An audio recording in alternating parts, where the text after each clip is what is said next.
Dans cette vidéo, nous allons comprendre à quoi sert le ruban, qu'est-ce qu'il est. C'est un joli nom pour une barre d'outils, n'est-ce pas? Il est organisé par thème. Il se trouve ici. Vous avez un menu. Sa fonction est de mettre à portée de clic toutes les fonctionnalités principales.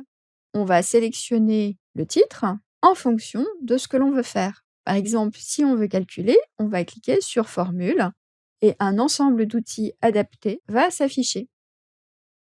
Si on reprend le menu depuis le départ, Accueil va mettre à votre disposition tous les outils de base dont vous avez besoin.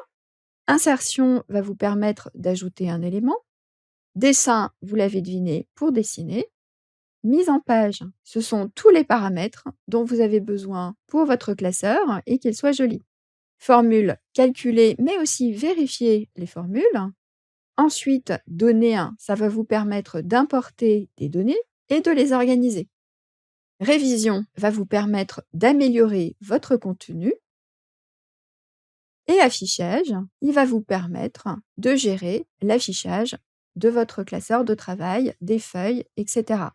Vous reconnaissez peut-être quelques outils ici, puisqu'on l'a déjà vu avec la barre d'état qui se trouve là.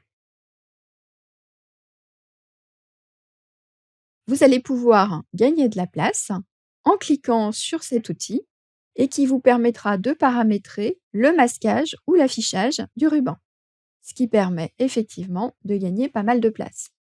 Pour le réafficher, vous pourrez recliquer sur l'outil et afficher les onglets et commandes et vous retrouverez votre ruban d'origine.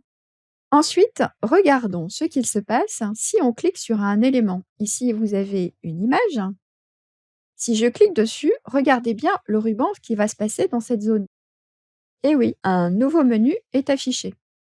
Ça va vous permettre d'avoir tous les outils nécessaires pour gérer l'image. Si vous aviez cliqué sur un autre élément, tel qu'un tableau croisé dynamique par exemple, d'autres groupes d'outils seraient apparus. Vous savez maintenant ce qu'est le ruban et comment vous en servir.